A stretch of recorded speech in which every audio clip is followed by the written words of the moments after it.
안녕하세요. 우리 고쳐쓰기 네 번째 단원이에요. 자, 오늘 이 시간에는 지난번에 했던 거 한번 쭉 다시 점검을 해볼 거고요. 그 다음에 이제 활동 2로 넘어가서 새로운 작품을 보면서 고쳐쓰기 한번 해보겠습니다. 자, 여러분 지난번에 했던 거 다시 한번 복습해 볼게요. 우리가 고쳐쓰기 단계는 글 전체 수준에서의 고쳐쓰기에서부터 문단 수준에서의 고쳐쓰기, 그 다음에 문장 수준에서의 고쳐쓰기 단계가 있었어요. 자, 글 전체 수준에서의 고쳐쓰기 단계는 뭐가 있었냐면 먼저 첫 번째로 글을 쓴 목적, 글을 쓴 의도나 목적, 주제를 고려해서 고쳐 쓰는 것과 그 다음에 글을 읽는 독자를 고려하는 그런 고쳐쓰기가 있었고요. 두 번째로는 글의 주제나 내용에 적합한 제목인지 제목을 고쳐 쓰는 내용이 있고요. 그 다음에 세 번째로는 글의 구성 단계, 처음, 중간, 끝, 그 다음에 문단 내에 맞는 그런 내용이 들어가 있는지 구성 단계를 살펴보는 것이 글 전체 수준의 고쳐쓰기였습니다. 자, 문단 수준에서의 고쳐쓰기는 중요한 내용이 하나의 문단에는 하나의 중심 생각이 드러나 있어야 한다. 그래서 중심 생각을 일단 찾아야 되고요. 중심 생각과 어긋난 부분이 있으면 중심 생각에 맞지 않은 내용이 있으면 삭제를 해주고 맞지 않은 내용은 삭제를 해주고요. 중심 생각의 내용을 드러내는 데 있어서 부족하다라고 하면 부족한 경우에는 보충을 해줘야 한다라고 했었어요. 그 다음에 두 번째로는 문단 내에서 문장과 문장이 이어질 때 내용의 흐름이 잘 이루어져야 하는데 내용의 흐름이 원활하게 이루어지지 않는, 즉 연결 관계가 이상한 그런 문장이 있다면 바르게 연결시켜줘야 한다.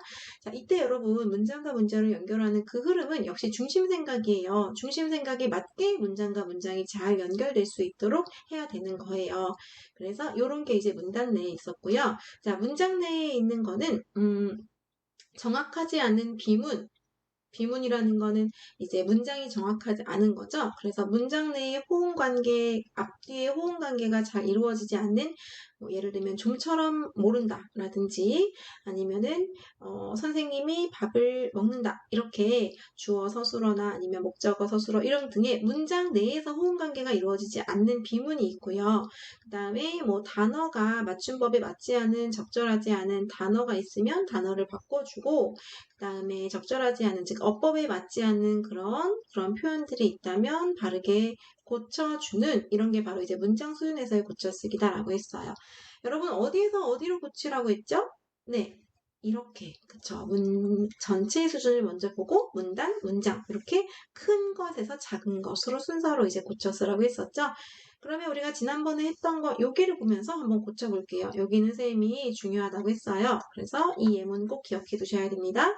자, 글 전체에서 고칠 때 먼저 제목이 너무 포괄적이었죠. 인생의 소중한 가치가 아니라 이 글의 내용은 공부에 대한 거예요. 그래서 공부를 해야 하는 까닭 또는 이유 이렇게 제목을 해주면 좋을 것 같고요. 자, 이 글의 목적은 이제 공부를 하는 까닭에 대해서 이제 글쓴이가 이야기를 하는 거예요.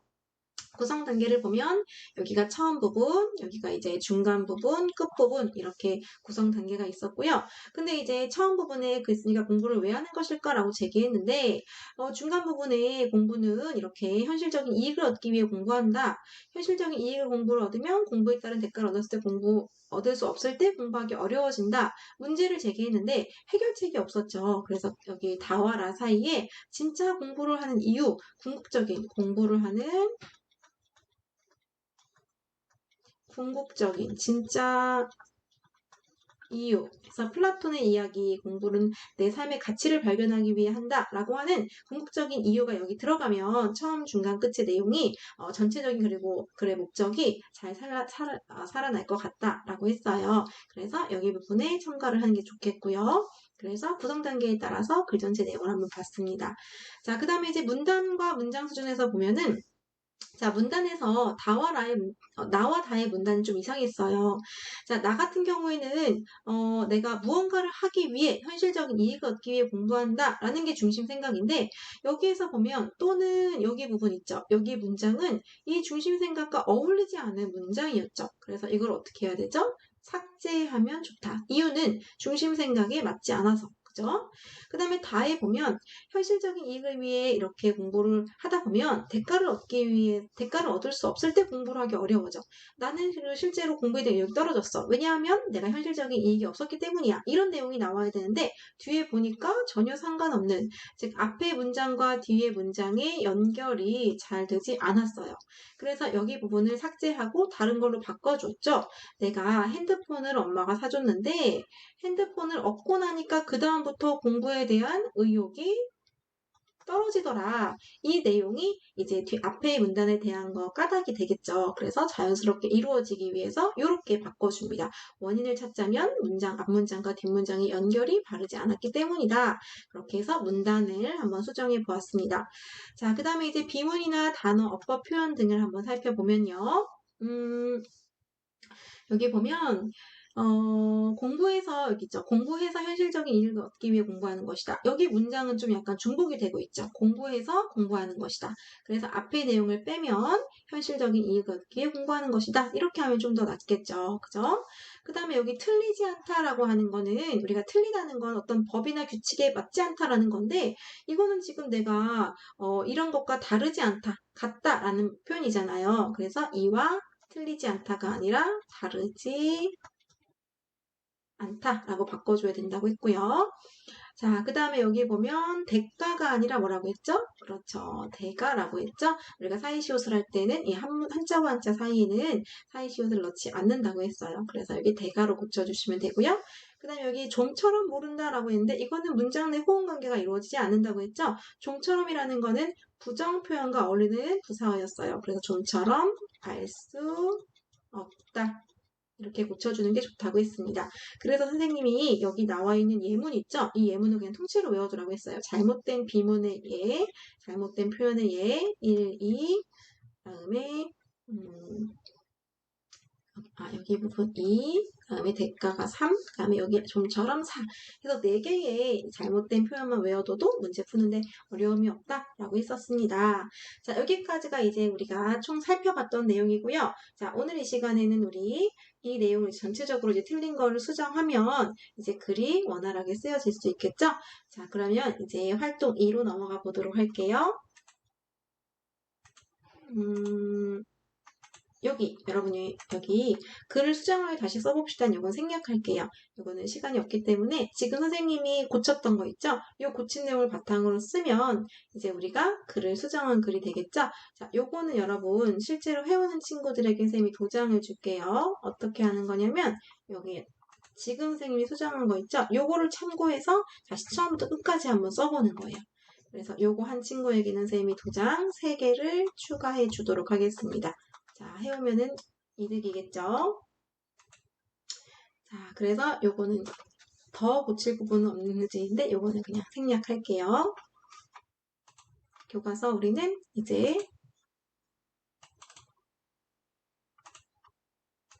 활동 2로 넘어가 보도록 하겠습니다. 자, 활동 2는 82쪽인데요. 자, 여기 나와 있는 이 고쳐쓰기의 실제, 여기 얘도 우리 시험 문제에 나왔어요. 그래서 앞에 있는 인생의 소중한 가치, 즉 공부를 하는 까닭에 대한 글과 여기 나와 있는 글, 이 두 글만 여러분 꼭 기억해 두셔야 합니다. 자, 이제 이 청소년 운동 공간 확보의 필요성, 청소년 운동 공간 확보의 필요성을 주장하는 글이에요. 즉, 이 글은 청소년 운동 공간 확보가 이제 주제이고요. 이 글의 필요성 이제 주장하는 글이니까 이제 이 글의 목적이죠. 그래서 이 글의 주제와 목적이 여기 나와 있어요. 이걸 바탕으로 이제 고쳐쓰기를 해볼 거예요. 그러면 우리가 문제를 먼저 볼게요. 이 글의 주제를 정리해보자가 이제 먼저 문제이고요.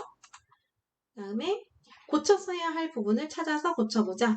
자, 친구들이 이해하기 어렵지 않을까? 이거는 이제 독자를 고려한 고쳐쓰기가 되겠죠? 글의 주제와 목적에 맞는 내용이 들어가 있나? 이거는 글 전체 수준이겠죠? 문단과 문단, 문장과 문장 사이 연결이 자연스럽나? 자, 문단과 문단은 우리가 글 전체 수준에서 문단, 구성 단계에 따른 거고 문장과 문장의 연결은 문단 수준에서의 고쳐쓰기가 되겠죠? 이 글에 추가할 내용이 있을까? 그래서 이제 글 전체나 아니면 문단에서 주제를 나타내기에 추가할 내용이 있을까? 등에 따라 이제 고쳐 써보자는 거예요. 자, 내용을 추가해서 이 글을 완성하고자 할 때 더 필요한 자료를 찾아보자. 자, 필요한 내용이 있는지 한번 주장을 뒷받침하기에 필요한 내용을 한번 살펴보는 거고요. 자, 수집한 내용을 바탕으로 이 글의 내용을 완성해보자 라고 되어 있어요. 그래서 실제로 완성을 해보는 것까지. 그래서 잘못된 부분이 있는지 없는지 그걸 한번 살펴보면 될 것 같아요. 자, 그러면 다시 활동위의 본문으로 넘어가 볼게요. 자, 그럼 한번 읽어볼게요. 현대인의 생활 습관이 바뀌면서 비만이 급격히 늘고 있다. 비만은 당뇨병, 고지혈증, 관절염 등의 발생률을 높이고 과도한 비만은 그 자체를 하나의 질병으로 보아야 한다는 사람도 있을 정도다. 첫 문단의 첫 부분을 보니까 중심 내용이 이제 비만에 대한 내용 같아요. 비만이 늘고 있는데 비만은 이제 문제가 된다. 그 중에서도 청소년 비만은 특히 심각한 문제다. 그 밖에도 청소년들은 척추엽 구분증, 각종 전염병에도 취약한 상태이다. 자, 여기 보면 여기 첫 문단의 핵심 내용이 뭘까요? 비만이 문제다라는 건데 그냥 비만이 아니라 청소년의 비만이 심각하다고 했으니까 첫 번째 문단은 청소년 비만의 문제점이구나. 청소년 비만 문제의 심각성이다 라는 걸 우리가 눈치를 챌 수가 있어요. 그죠? 그런데 여기 보면 그 밖에도 하고 나와 있는 거 좀 이상하죠? 그 밖에도 청소년들은 척추엽 구분증이나 각종 전염병에 취약한 상태다라고 했는데 지금 전체적으로 청소년들의 어떤 질병 문제가 아니야. 비만에 대한 거라는 걸 처음부터 쭉 눈치를 챌 수가 있어요. 그래서 여기 부분은 바로 글 전체의 내용의 주제에 맞지 않은 내용이고 문단 내의 중심 내용에도 맞지 않아요. 그래서 이건 어떻게 해야 된다? 삭제를 해야 합니다. 그죠? 자, 그 다음 내용 보겠어요. 대한비만학회와 국민건강보험공단의 2015년 조사에 따르면 이런 게 나오면 이제 좀 더 신뢰성이 높아지죠. 한국의 소아 청소년 6명 중 1명은 과체중 비만이라고 한다. 아하, 두 번째 문단을 보니까 역시 청소년 비만 문제에 대한 얘기구나 라고 이제 또 알 수가 있습니다. 청소년 비만은 상당수가 성인 비만으로 이어지고 10대 때부터 성인병을 얻을 수 있다. 이러한 청소년 비만이 왜 생기는 것일까? 라고 이제 궁금증을 제기했죠. 나는 청소년들의 운동 부족이 가장 큰 원인이라고 생각한다. 운동 부족이 원인이다 라고 되어 있어요. 그죠? 그러나가 나오면 뒷부분이 더 중요하거든요. 그 밑바탕에는 운동 공간 부족의 문제가 있다. 아하, 지금 이제 글쓴이가 글을 쓰는 이제 주제가 뭐냐면 청소년 운동 공간 확보가 이제 필요하다라는 거야. 그래서 뒷부분에 핵심이 있는데 뒷부분의 핵심이 이제 이 문단의 중심 내용이 되겠는데요. 청소년의 운동 공간이 어떠하다, 부족하다예요. 그쵸? 여러분 공감하죠? 여러분도 운동할 공간이 정해져, 이렇게 확보가 돼 있나요? 그렇지 않잖아. 요즘 여러분 학교 운동장에서 운동을 하려고 해도 뭐 코로나다 하면서 운동을 하지 못하는 경우도 있고요. 그 다음에 이제 동네에서 막 운동을 하려고 해도 공간이 협소하기도 하고 또 밤에 운동하려고 하다 보면 또 위험한 것도 있고요. 그렇다고 체육관을 이용하자고 하니 이제 성인들이랑 같이 이용하니까 좀 불편하고 그런 부분이 있어요. 그래서 청소년들만의 운동 공간이 정말 절대적으로 부족하죠. 인정하죠. 그래서 어쨌든 이 내용은 바로 청소년 운동 공간이 부족하다라는 거예요. 자, 그런데 여기 보면 청소년 운동 공간 확보의 필요성을 나타내는데 이제 운동 공간이 확보가 부족하다는 그 부분에 대해서 더 이야기가 나와야 되는데 여기서 끊어지면 안 되겠죠. 앞으로 이어질 내용에 뭐가 더 보충이 되면 좋을까요? 그렇죠. 운동 공간이 부족한 내용을 더 첨가를 해야 되겠죠. 청소년들의 운동 공간이 부족하다라는 그 문제점에 대해 더 많이 이야기가 진행이 돼야 되겠죠. 예를 들면 실제로 부족한 예시가 나와야 되겠고요. 부족하다는 예시, 실제로 학교 운동장이 줄어들고 있고 학교 운동장이 없는 학교도 있고 또는 청소년들만의 그런 운동센터가 없다라든지 그런 예시가 나와야 되고 그 다음에 실제로 이 부족한 거에 대한 해결책을 제시해야겠죠. 우리가 글이라는 게 그냥 운동 부족하다라는 걸 제기하고 끝나면 안 되잖아요. 필요성을 주장할 때는 문제점을 해결할 수 있어야겠죠. 그래서 청소년 운동 공간이 부족하다는 그런 해결책을 제시를 해줘야 되죠. 그 다음 마지막으로 끝맺음을 해야겠죠. 청소년 운동 공간을 확보해야 된다라고 하는 주장을 강조해야겠죠. 그래서 그 뒤에 내용이 운동 공간의 부족함에 대한 내용이 더 나와줘야 된다는 거죠. 자, 그래서 선생님이 일단 가장 기본적인 거 고쳐쓰기를 한번 진행을 해봤어요. 자, 글의 주제를 한번 정리하면 청소년들의 무엇이 부족하다. 그렇죠. 청소년만의 운동 공간이 확보되어야 한다. 이게 바로 글의 주제가 되겠죠. 청소년들의 운동 공간이 확보되어야 한다. 그렇죠? 자, 친구들이 이해하기 어렵지 않을까? 자, 독자들의 수준에 맞게 조금 더 중학생들한테 맞는 그런 예시 자료를 넣으면 좋을 것 같아요. 그쵸? 자, 문단과 문단, 문장과 문장이 연결이 자연스럽나?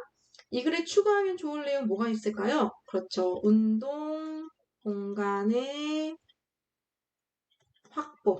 청소년들의 운동 공간을 확보해야 한다라는 내용을 더 넣어줘야 될 것 같아요. 그죠? 주제와 목적이 맞는 내용이 들어가 있나? 들어가 있지 않은 내용 삭제했었죠? 어떤 내용이었죠? 청소년의 기타 질병들, 뭐 척추 옆 구분증 이런 것들 있죠. 이런 것들을 삭제해야 되는 거죠. 자, 그러면 이번에 보면 내용을 추가해서 이 글을 완성하고자 할 때 필요한 자료는 쌤이 얘기했죠. 아까 전에 그 독자들이 좀 흥미 있게 볼만한 그런 중학생들의 독자의 그런 수준을 고려한 예시를 넣으면 좋을 것 같아요. 운동장이 없다는 학교가 늘어났다는 기사라든지 실제로 운동 공간이 너무 없다라는 운동 공간 협소라고 하는 그런 내용을 좀 넣어주면 좋을 것 같아요. 운동 공간이 점점 없어지고 있다. 그 다음에 청소년들이 운동하는 어떤 그런 공간이 성인과 같이 해서 뭐 불편하다, 뭐 이런 등등의 내용, 이런 것들을 좀 첨가해주면 좋을 것 같아요. 자, 그래서 글을 한번 고쳐보자 라고 했는데요. 자, 선생님이 실제로 고쳐 쓰는 시간은 부족하니까 요거를 한번 자, 이제 선생님이 가지고 왔어요. 한번 볼게요. 자, 예시 답이에요. 자, 보겠습니다. 현대인의 생활 습관이 바뀌면서 비만 인구가 급격히 늘고 있다. 자, 비만이 늘고 있다가 아니라 비만 인구가 늘고 있다라고 고쳤어요. 비만은 이러이러한 걸 높이고 과도한 비만 하나의 질병이다. 그 중에서 청소년 비만은 심각한 문제다. 해서 뒤에 부분 청소년의 척추역 구분증 등의 이런 내용이 삭제가 되었죠? 그래서 여기 이렇게 첫 번째 문단이었고요. 자, 두 번째 문단. 이런 조사에 따르면 이렇게 성인 비만으로 이어진다. 이러한 청소년 비만이 왜 생기는 걸까? 바로 운동 부족의 큰 원인이다라고 했죠. 그리고 운동 부족은 바로 운동 공간의 부족에 문제가 있다 하면서 핵심 내용이 나오고 있어요. 자, 그러면서 이제 운동 공간 부족의 문제에 대해서 쭉 이야기가 나옵니다. 우리 청소년들에게는 운동할 공간이 절대적으로 부족하다. 그쵸? 학교 체육 시간에 하는 몇 시간의 운동이 정말 전부인데 그 전부인 운동도 운동장이 점점 좁아지고 있는 거예요. 심지어 운동장이 없는 학교도 있어요. 우리는 그래도 있지만 저쪽 서울이나 경기도권에는 너무 공간이 비좁으니까 운동장이 없기도 해요. 그래서 체육관이 빌려서 하거나 아니면 다른 학교랑 이제 운동장을 같이 쓰는 뭐 그런 학교가 있어요. 자, 그래서 그런 학교에서 할 수 있는 운동은 몇 가지 되지 않는다. 학생들은 고작해야 체육관을 나누거나 건물 사이 공간을 활용해 배드민턴, 줄넘기, 하프코트 이런 운동을 할 수 있을 뿐이다. 운동장에서 축구공 한번 뻥 차보는 게 소원이라는 학생도 있다. 우리 학교는 다행히 축구공을 찰 수 있는 공간이 있죠. 자, 2012년 이런 거에 따르면 운동장 면적이 점점 줄고 있다. 이런 것도 이제 내용을 추가를 한 거예요. 그죠? 그리고 실제로 운동장이 1인당 자, 그렇다고 해서 학교 운동장 말고 운동할 수 있는 마땅한 공터나 녹지가 따로 있는 것도 아니야. 그쵸? 심지어 그런 녹지도 별로 없어. 자, 그러면서 이제 마지막 마무리를 합니다. 흔히 청소년은 나라의 미래라고 한다. 그런데 정작 청소년들의 성장에 필요한 시설조차 제대로 갖추어주지 못하고 있다. 공감되죠? 네. 청소년 비만은 무절제한 식습관이나 게으름 등의 생활 관리를 잘못한 개인의 책임으로 돌릴 것이 아니다. 바로 청소년에 대한 사회적 돌봄이 부족해서 생기는 국가적 문제이다. 청소년들이 마음껏 운동할 수 있도록 충분한 공간을 제공해야 청소년 비만 문제를 해결할 수 있다. 그러한 노력은 단순한 비만 문제 해결을 넘어 우리 청소년들이 지금보다 밝고 건강하게 자라야 돼 도움이 될 것이다 하면서 마지막 부분에 여기 이제 끝부분이죠. 끝부분을 첨가를 했어요. 자, 끝부분의 내용은 전체적인 내용을 요약하면서 마지막 마무리가 되고 있죠. 그래서 이렇게 잘 쓴 글, 처음부터 끝까지 잘 쓴 글을 한번 읽어보았고요. 여기서 우리가 여러분들 이제 시험을 대비할 때, 이 부분을 좀 기억하면, 이 부분을 기억하면 좋을 것 같아요. 자, 어떤 부분이냐면요. 바로 주제와 어긋난 이 문단을 삭제해야 된다는 거. 중심 내용과 어긋난 이 부분을 삭제해야 된다는 것과 내용이 너무 터무니없이 적어요. 그래서 뒤에 이어질 내용이 와야 되는데 운동공간 부족의 문제에 대해서 깊이 있게 내용이 다뤄져야 한다는 것, 이 두 가지를 꼭 기억하시면 좋을 것 같습니다. 자, 이렇게 해서 우리 고쳐쓰기 부분 여기까지 내용 설명 마무리하겠고요. 여러분 수업이 아닌 등교 수업 시간에 고쳐쓰기 부분 모르면 선생님께 얼마든지 질문을 해도 좋습니다. 자, 수업